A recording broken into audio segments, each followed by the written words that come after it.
90వ దశకం అదొక అద్భుతమైన కాలం కదూ. ఈరోజు మనం డ్రోన్లతో పొలాలను చూస్తున్నాం, భారీ హార్వెస్టర్లతో గంటల్లో పంటను కోసేస్తున్నాం.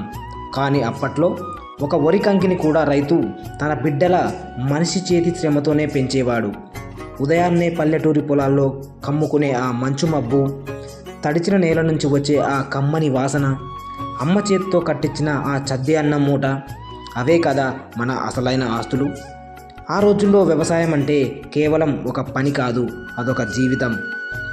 వర్షాకాలం మెల్లగా ముగుస్తున్నప్పుడు పొలాలన్నీ పచ్చదనం నుంచి మెల్లగా పసుపు రంగులోకి మారేవి.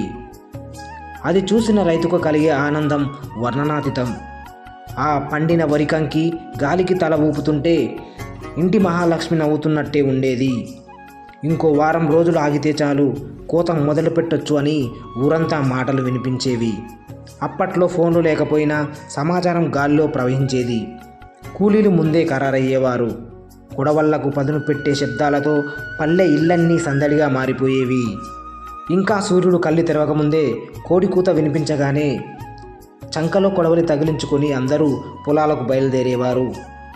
పల్లె కట్టు చీరను మడతపెట్టి కట్టుకున్న ఆడపడుచులు వంగి వంగి వరి కోస్తుంటే వచ్చే ఆ చెక్ చెక్ శబ్దాలు అదొక లయబద్ధమైన సంగీతంలా ఉండేది. పనిలో అలసట తెలియకుండా పాడుకునే జానపద పాటలు నేటికి మన చెవుల్లోనే మారుమోగుతూనే ఉన్నాయి.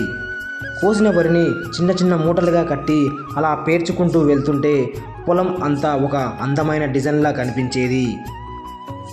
కోసిన పంటను ఒక చోటకు చేర్చి గుండ్రంగా గుప్పలు పెట్టేవారు. గమనించారా? ఆ కుప్ప మధ్యలో ఒక పొడవైన కర్రను నాటి దాని చుట్టూ వరి మూతలను ఎంత అందంగా అమర్చేవారో. ఆకాశం నుంచి వర్షం పడినా ఒక్క నీటి చుక్క లోపలికి వెళ్లకుండా ఉండేది ఆ టెక్నిక్. అప్పట్లో మన పెద్దవాళ్ళు పెద్ద పెద్ద డిగ్రీలు చదవకపోయినా ప్రకృతి అనే యూనివర్సిటీలో గోల్డ్ మెడలిస్టులు. కాలం ఎప్పుడు మారుతుందో, గాలి ఎటు వీస్తుందో వాళ్లకు ముందే తెలిసిపోయేది. ఇక అసలైన వేడుక ధాన్యాన్ని ఇంటికి చేర్చడం. ఆ ఎడ్ల మెడలో గంటలు టింగ్ టింగ్ అని మోగుతుంటే ఎడ్ల బండి మీద వరి బస్తాలను పేర్చి రోడ్డు మీద వెళ్తుంటే అది ఒక రాయల్ ప్రయాణంలా ఉండేది. ఆ బండి పైన కూర్చొని ఆ గడ్డి వాసన పీలుస్తూ రోడ్డు మీద వెళ్తున్నప్పుడు వరి దూలుని చూస్తూ మనం చేసిన ప్రయాణాలు గుర్తున్నాయా? వెనకాల నుంచి అమ్మలు జాగ్రత్తగా ఉండండిరా అని అరుస్తుంటే మనం మాత్రం గాల్లో మేడలు కట్టేవాళ్ళం. పల్లె రోడ్లన్నీ ఆ వరి రేణువులతో నిండిపోయి గోల్డెన్ కలర్లో మెలిసిపోయేవి. ఇంటికి ధాన్యం రాగానే ఆ సందడే వేరు. వాకిలిని శుభ్రం చేసి ఆ ధాన్యాన్ని కుప్పగా పోసేవారు. మనం ఆ ధాన్యంలో దూకుతూ ఆడుకుంటూ తిరుగుతుంటే అమ్మ తిట్టడం, నాన్న చూసి నవ్వడం, ఇవన్నీ కళ్ళ ముందు కదులుతున్నాయి కదూ. ఆ రోజుల్లో ఒక బస్తా ధాన్యం అంటే కేవలం బియ్యం కాదు, ఆ ఏడాది మొత్తానికి సరిపడా ఆకలి తీర్చే ధైర్యం. ఒక కుటుంబం యొక్క ఏడాది కాలపు కష్టం, ఆనందం ఆ ధాన్యంలోనే ఉండేది.